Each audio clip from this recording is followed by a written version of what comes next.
So expect Kampala to be better. You know, Nairobi used to be called the city in the sun, then began to be called, the city in the garbage. Now it's called different things. Can we expect a turnaround, complete turnaround? Yes, with the participation of everybody. We shall have places through our garbage, shall have street lights, no manhole open, no open manholes, no traffic snarl-ups in 3 years, for instance? Yes, sir, but I want to continue emphasizing with the participation of the public. For example, they can't say, you are the garbage, what you tell them is what they do. No, they don't, actually. There's a lot of resistance to law and order. For example, the manhole covers. KCC has put a lot of money into manhole covers. During Chogam, I believe they covered all the manholes in town. But members of the public come and steal these manhole covers, break them up and melt down the metal in them to use it for something else. So until the public begins to respect public utilities, we'll keep putting manhole covers and they take them stealing them. Maybe you'll resort to concrete ones. I really don't know. Let's talk about those are the ones they actually take away. Oh, they take the concrete and break them up, yes. Really? And use the metal for some other things. Okay, let's talk about something else. Your quarrels with the Lord Mayor. Why do you quarrel with this gentleman? Actually, I do not quarrel with the Lord Mayor. The few times we have had differences on opinion on my part has really been on policy, opinions on policy. There's no personal conflict with the mayor. We have had, I think for all intents and purposes, a fairly good working relationship, other than a few issues where we have not had the same opinion, which we are working on. But you invited the president, you toured the city by night. The Lord Mayor was not anywhere in the pictures. I did not invite the president. The president is the president of Kampala as well as the rest of Uganda. If the president decides to come and tour the city, he's been very interested in what we're doing on the sealing of the roads, because he was part of the team that made sure we had the equipment which we are now using, which has been stored away. So he's been very keen and constantly following up on progress on road repairs. So if the president calls and asks which road we are on a particular evening, and then he shows up, that's really the president's decision. The Lord Mayor's evening cup of tea, especially when the president arrives at 1 a.m. 1 a.m. I don't think it wasn't pre-planned. The president has a right to go where he wants. It wasn't pre-planned, because the president normally doesn't just go places. Perhaps pre-planned by him. Not for you. Not for you. Not for me. Not really. He gave me some short notice and said we're coming, and the convoy was there. The mayor. Yes. Why did you found Utoda? You don't want Utoda to be touched at all. That's not true. And that's a wrong impression. I think you need to distinguish between political perspectives and administrative and legal perspectives. I don't want to act sensationally where I don't have to. Yes. As an administrator, you have to look at the law, look at the facts, and take a position that is in the best interest of the organization you are administering. And prudence requires that the facts have to be put on the table. All right. The facts that I found on the table was that there were commitments made by KCC to an entity called Utoda.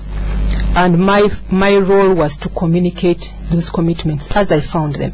But that's not to say that those commitments are not being reviewed. In fact, we started, as administration, we started a review of the Utoda contract. We are looking at the circumstances under which it was awarded. We are looking at the value. We are looking at the actual function of Utoda.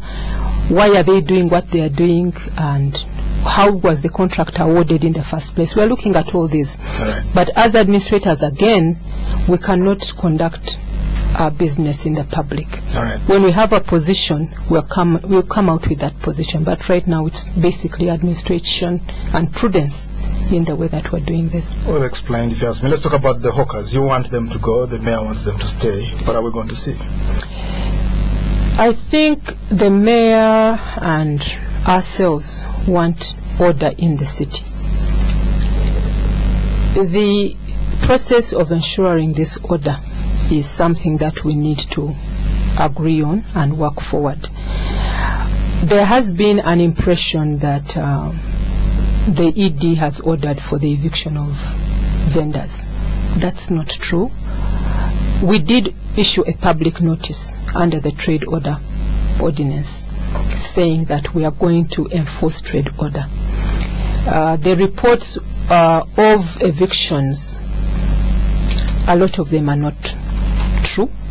A lot of them have been generated for reasons that I'm not sure of at this point. Okay. We did evict vendors at three places. One were the vendors on the railway crossing near Mukwano. There was a market that had sprung up there on the railway lines. If actually sitting on the railway, yes, and active trucks. When they hear the train coming, they run off, and then they come back. Yes, which we thought was very, very irresponsible as the city authority to leave these people working there. There were no toilet facilities. There was no control. It's a key area in the public eye. It's completely trashed up because there's no garbage disposal. So we thought these people needed to move, otherwise we'd have a huge liability on our hands, first of all for accidents, secondly for the unsightly nature of that place. It's not a gazetted market. The second place was at the point next to Centenary Park, between Warid Telecom clock tower and the traffic lights. That's one of the areas that we consistently clean. We wash the streets at night. We pick up the garbage in the night. When these traders, the hawkers, come and sit there, within a few hours in the morning, the place is completely trashed up. It's a gateway, so we thought we needed to clear this area. That's a place near the Electoral Commission. Exactly, opposite the Electoral Commission. So that is the second place. The third place was Arua Park, where we tried to get some kind of order in that very, very crowded and difficult place. Those are basically the one I was involved in getting some order. The rest has been I think speculation. Okay, let's talk about properties, recovering properties. One general, and we have only 5 generals, and this man has fought many battles and you want him out of a certain house. So why did you do this? I think we need to begin from the place of accounting for authority property. And when we talk about accounting for authority property, the issues of generals or traders or businessmen or mafia or whatever should not really come into focus. Basically, to account for property, you're asking the questions. How did it come here? How did it come here? Why is it not here? The same thing we're doing for bank accounts. The same thing we're doing for KCC lands. We've recovered vehicles that were taken away by staff. Oh, really? We have recovered monies that were hidden. What do they take away? They take them away and spray them with silver color. Oh, yes, and change the numbers and drive off, and no one asks the question. So we're asking all those questions and retrieving these properties. We're asking for accountability for monies. That's why we've got maybe 15 or so people in jail or rather charged for different offenses, forgery and all these other things. So it's a whole exercise, because as accounting officer I need to understand what's being handed over to me so that I can have the answers when the questions come from whoever asks them, what happened to this property. Okay. So it's not just a particular property, it's a citywide search recovery effort. Some will be able to recover, others will not be able to recover. All right, and this general, I saw the letter, he's already wished you luck, so we expect that on that day your men will walk in there, and maybe women uniformed, and push him out. I do not expect that to happen. You think he's going to leave before you come? He'll hear your footsteps and take off. If indeed this is a government installation, I believe that we will not need to do that. Government can take a position. All I'm asking for, can I have the official documentation passing on this house to government? If I have that official documentation, put it on my files, I'm fine.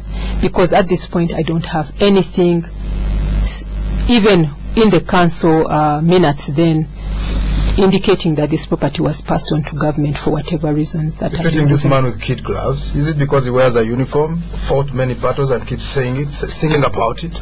Am I treating him with kid gloves? You say if he brings document, you forget about that house. Legally, we have to prove ownership. I'm saying KCCA has an intact title to this property. Yes. It has not been encumbered. It has not been transferred since 1949, I believe. Yes. So if there's a person in occupation or an institution for that matter, I don't want to personalize it too much, an institution in the property, can we know how they got into the property? Did government compulsory acquire it? Was it paid for? Is it on lease? Is it a rental to government? What is it? And then you keep quiet, you fold your arms. Definitely. If I have the documentation. When you ask for rent, sign an agreement? I do not have a rental agreement. No, a tenancy agreement. Give it to us for 2 years. Don't personalize it. If government... It represents whatever his office, basically. Okay, but the response I've got so far is that this is a government matter. What's going to happen? I'm waiting for government to communicate back because I've raised the issues. Back to you, wish to say, come and evict us. I have since then reiterated the KCCA position to him, and I'm waiting. He's welcoming you to evict him, basically. I saw the letter. So he even wished you luck. I'm waiting for a response from government. That is written to you already. And also, I believe that the military is set up to defend the Constitution. The Constitution, the people of Uganda and their property. So I do not expect a fracas. You don't expect an uncoordinated movement of troops. We had it, I think, around 1969 in Nakurabi. Two generals were moving through and they clashed, and it became something very difficult. You don't expect KCC clashing with another government. I would not expect it. Okay. Let's talk very briefly before we hear from the listeners about crashing buildings. You've been breaking concrete. What's going to happen? Imperial Royale is made on apparently looks like it's built in the road reserve. Are you going to break down some of this building? What are you going to do? We are looking.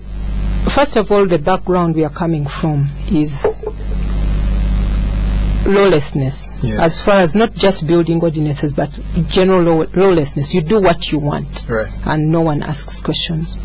So inevitably we have a lot of illegal structures on road reserves, on drainages, on water pipes everywhere in the city that should not have been there in the first place. So whereas we want to bring trade order, we have a strategy, first of all, to cause compliance as much as possible. So we have been breaking down some buildings, we've been pulling down hoardings, we have been giving notices. The good news is that when we started knocking down a few buildings, the compliance levels shot through the roof. We have people coming in hordes to bring their building plans. We have people that we notify of illegal buildings, rectifying them. People have adjusted their plans. People have stopped building where we said you need a building plan. So we're getting some compliance, but it's a long way, and we've just started. And you're happy with it? So far, yes.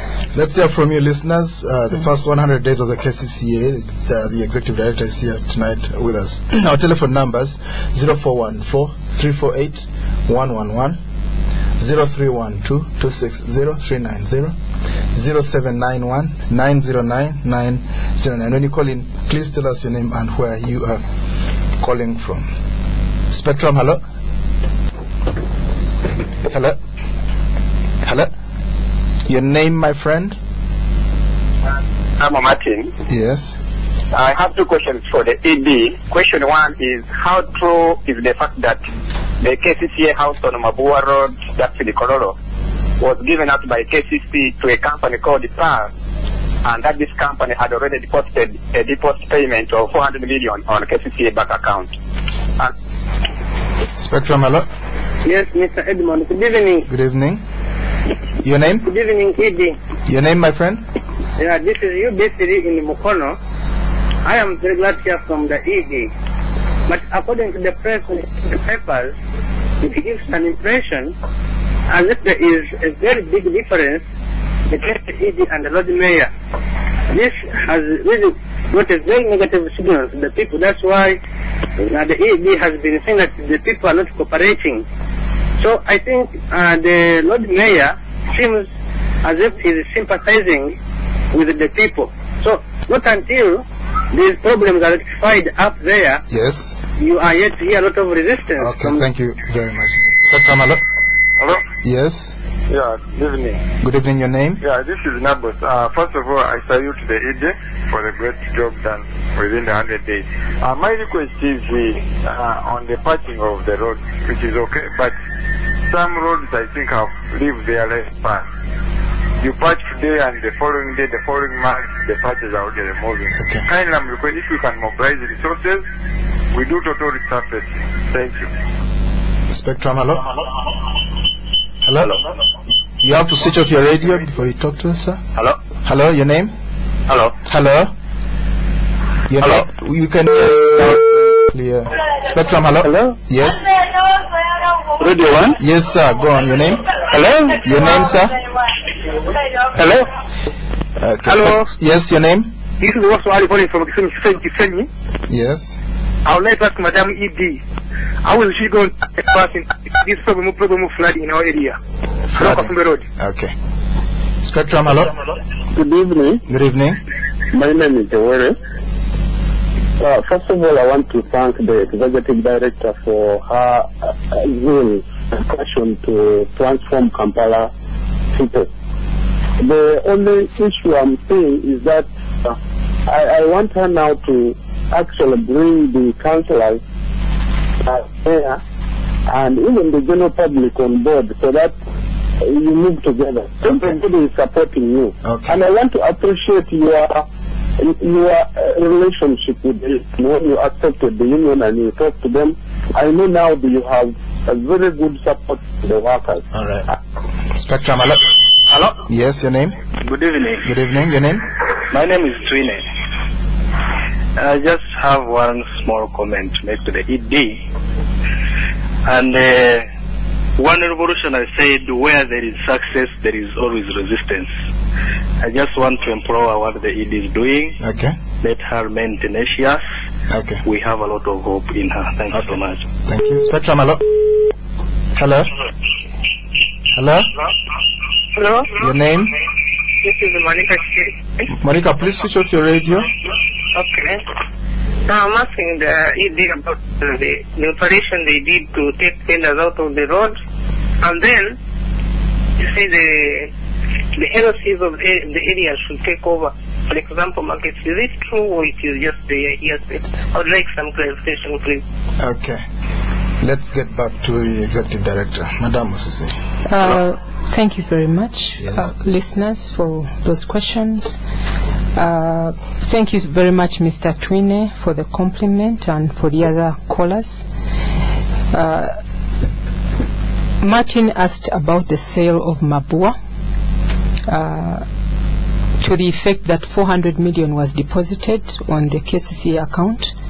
I do not have evidence of that transaction on file, so I cannot say that the building was sold, and the sale would be evidenced in a transfer.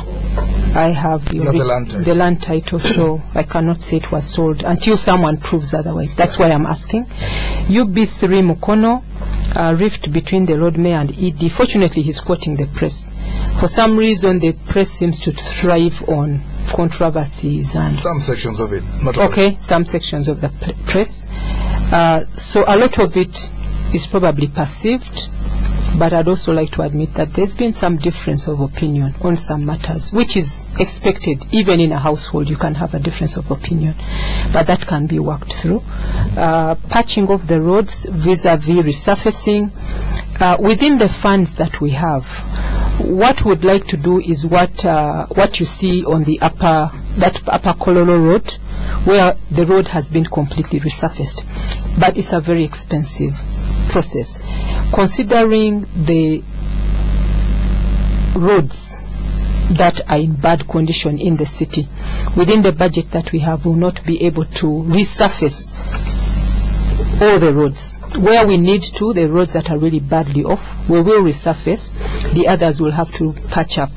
Now, the fact is that indeed the roads have outlived their lifetime, but the budget required to rebuild the roads is well over $1 trillion shillings, which we do not have, which government does not have. It's about $400 million. Roughly $400 million. Yes, we don't have that kind of money yet. But in the meantime, we want people to travel unfairly better surfaces. So that's why we're doing giving an interim solution, and hopefully we'll get to a point one day when we can rebuild a lot of these major roads. Flooding in Chisenyi? Flooding in Chisenyi, I think he mentioned Kafumbe Mukasa. Right. Kafumbe Mukasa is a road that was under the Ministry of Works. We are taking over these roads now.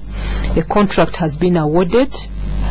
They did have some challenges with the initial contractors on the way that they were working, but now it has been awarded to a contractor, and I believe they have started work. I haven't been there for some weeks now, but I believe they've started work. So that should address the flooding. A lot of the problem came from the fact that the drainages were either built up on or blocked. So one of the first solutions will be to deal with the drainage system there. Mr. Were has recommended that councillors should be brought on board, which is a fact which we need to do. And I think I mentioned earlier, we have already started sensitization. We've had 3-day sensitization in Entebbe with the authority councillors, which went very well. We got facilitators from government, and they helped us to begin to understand. And after that seminar, a lot of issues that we had with the law and application were resolved. We are going to do training and sensitization for the lower division councillors soon. We're in the process of procuring venues, so we are doing that. Yes. And I've had numerous meetings almost every other day. I meet with a group of councillors, and they raise issues, we discuss them, and it has helped us to move ahead. Right. Vendors of the street? Vendors of the street, I think I mentioned earlier, yes, that the interest of everybody in KCCA and everybody in the city is clearing the city of congestion, including street vending. It's an exercise that we need to embark on, but we're sensitive to the fact that some of these people have nowhere to go. There are people that came from shops because of the competition on the streets. They put their wares on the street. There are other people that came from markets because they believe the customer is closer on the streets. They've taken their goods on the people. Yes. There are others that have really nowhere to go.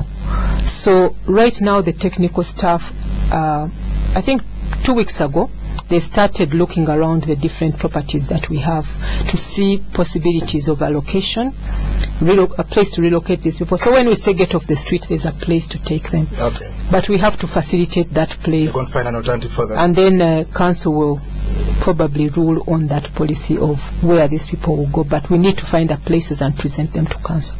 Well said. Maybe as we come to the end of this, let's get this clear. Crashing buildings, since people have stopped sinning, in your own words, will you declare an amnesty and say the ones who sinned don't sin again, go away and sin no more? We don't break any more buildings, but the future is clear. No more breaking laws, building in wrong places. I think that's something that we can consider. I hadn't thought about it, but we can consider it, and then the authority will rule. All right. And then the other thing is signs. Shall we have road signs telling us which road is which? You know, in the past it was easy to direct people. You tell them after the big pothole to the right, then there's another pothole to the left. Now you take other potholes. Will you put signs to replace them in that sense? It's all part of the city improvement effort. We have to first of all map out the streets through geomapping or some of those modern techniques, and then label the city. We have a very, very good planning department that's up to date, and we believe that they are able to handle that. There was a big pothole called Lake Bunyonyi in Bukoto. One time I drove past and I almost got lost because I couldn't locate the bearing because it had vanished. Very, very mysteriously, and I kept wondering. So you lost your bearings. It was very hard to find my directions that day. Let's talk about Semakula. You threw him out. Was that fair or was it not fair? Very, very briefly, madam. I think I said in the beginning that retrieval of authority property is irrespective of who. It's basically retrieval and accounting for the property. Right. You either show us how you acquired, or you shown the door. Or you're shown the door. We have to end, but finally, when do you occupy that house? When do we see the ED going to live in her house built for her by the government at a certain cost? It is not likely that will happen. Why? They gave you an official house with a large compound, flowers and so on. When visitors come, you can greet them on the lawn, give them tea receptions. Why don't you want to do that? I think the ED has a choice on where she lives. As an individual? As an but individual. But that office, they give you an office, you have to work in City Hall, they give you a house, you have to sleep there. Yes, but I also need a life outside my official life. So what's going to happen to that house? A decision will be taken. We have to end here. Very interesting discussion tonight with Mrs. Jennifer Semakula, the Executive Director of the Kampala Capital City Authority. Thank you very much indeed, Madam, for coming on to Spectrum tonight. Thank you for all of you who called in and all of you who tuned in. I've been your host, Edmond Chizito. Spectrum will be back tomorrow. Otherwise, stay tuned for the news in English. Thank you, Edmond. Let's talk about the home of your dreams and how you plan to finance it. Let's discuss money, location, and time frames, and whether you plan to build it or purchase it or renovate.